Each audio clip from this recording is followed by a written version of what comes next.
বাবা কাকু আসতে পারছে না, ভিসার কিছু একটা প্রবলেম। হেই সরি সরি, আমি তোমাকে দেখতে পাইনি। আমি তোমার সাথে পরে কথা বলছি। তুমি বাংলা জানো? হ্যাঁ। হেই, আরে এক্সকিউজ মি মিস। এই ইংরেজি ভাষাটা অদ্ভুত। মিস বলে না ডাকলে কত কিছু যে মিস হয়ে যায়। হাই, আমি বিকি। তোমার নাম জেনে আমি কি করব? হ্যাঁ? And please don't follow me. সব মেয়েরা প্রথমে এটাই করে, তারপর বাকিটা ইতিহাস। ফ্লাইটে আর জায়গা নেই নিকিতা। ছোট্ট করে নিকি, বেশ কিউট না? তুমি আমার নাম কি করে জানলে? নামটা জেনেছি বলেই না পাশের সিটটাই নিতে পেরেছি। দেখো ভিকি, তুমি যতই চেষ্টা করো না কেন কোনো লাভ হবে না, কারণ আমি তোমাকে ভালো করে চিনে গেছি। চিনে গেছো মানে?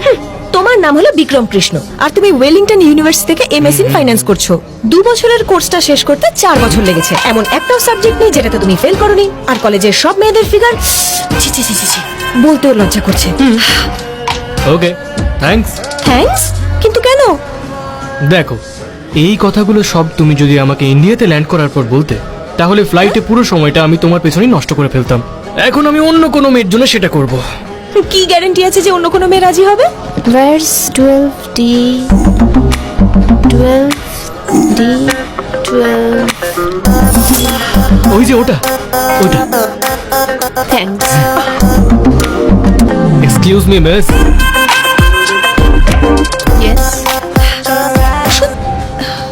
Oh God, you are so funny. কি করছো?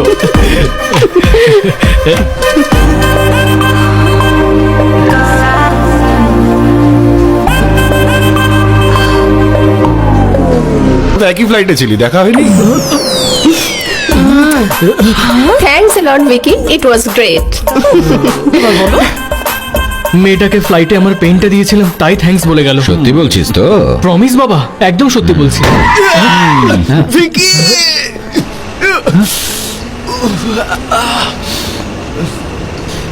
এই, তুই এক্ষুনি মিথ্যা বলেছিস না? জামাইবাবু, ও হলো আমার বেস্ট আরে ফ্রেন্ড। ওসব ছাড় ভাই, তুই মিথ্যা বলেছিস কিনা বল।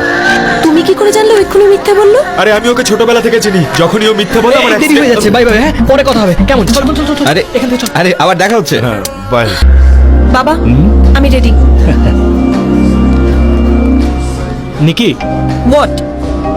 সরি, মানে তোমার সঙ্গে ওইভাবে কথা বলাটা উচিত হয়নি। দুটো ফ্যামিলিতে নতুন সম্পর্ক হচ্ছে, চলো সব ঠিক করে নি।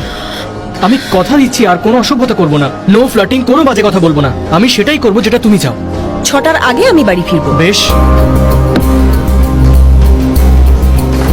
উমা, হাই নিকি। হাই, কেমন আছো? ভেতরে গেলে না? মা বলেছে যে বিয়ের আগে বাড়ির ভেতরে না ঢুকতে।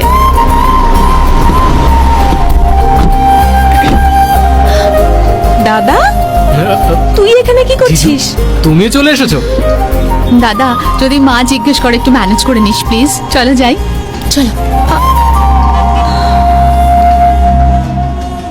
Excuse me, excuse me, madam শুনছেন? হয়ে গেছে তোমার, এবার বেরোই। আমি এখনো কিছু কিনিই নি, কেউ আমার কথা শুনছেই না। তাই নাকি? Excuse me miss.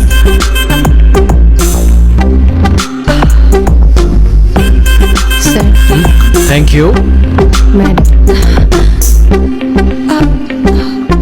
স্যার, এই ম্যাডাম কে? দূর সম্পর্কের আত্মীয়া। ও, হ্যাঁ, এত ইজিলি ফ্লার্ট করো কি করে? খুবই সহজ। প্রথমে একটু মিথ্যে বলতে হয়, ওদের একটু মিথ্যে প্রশংসা করতে হয়, স্যার, আর ব্যাস মেয়েরা সব বলে মেয়ে যায়। কিন্তু একরকম হয় না। ছেলেদের ব্যাপারে সব মেয়েরই ভাবনা চিন্তা আলাদা আলাদা হয়। নিজের স্ট্যান্ডার্ডের ছেলে হলে তবেই হ্যাঁ করে। এবার তো তোমাকে পরের থিওরিটাও বলতেই হবে। হ্যাঁ? মেয়েরা স্বপ্ন দেখে হিম্যান টাইপের ছেলের, কিন্তু ওরা ভালোবাসে ডোবারম্যান টাইপের ছেলেদের। তুমি নিজেটা কখনো দেখোনি? একটা সুন্দরী মেয়ে ভালোবাসাটা কুৎসিত দেখতে ছেলেকে, আর পড়াশোনায় তুখর মেয়েরা ভালোবাসে ব্যাক বেঞ্চারদের। ইয়া, কিন্তু এরকম কেন হয়? পুরোটাই ক্ষমতার খেলা। ছেলেটা যদি মেয়েটার থেকে কম হয় তবেই তো তাকে নিচু দেখাতে পারবে, আর সে তোমাকে রানীর মতো মাথায় করে রাখবে। এইটাকে কাজে লাগিয়ে তোমরা মেয়েরা আমাদের হাতের পুতুল করে ফেলো। সুপার হিরো হলে সে তো তোমার একটা কথাও শুনবে না, কিন্তু পোষা কুকুর কখনো এমনটা করবে না, সব কথা শুনে চলবে। সারাক্ষণ এই ভয়টাই পাবে যে এই বুঝি তুমি তাকে ছেড়ে দিলে।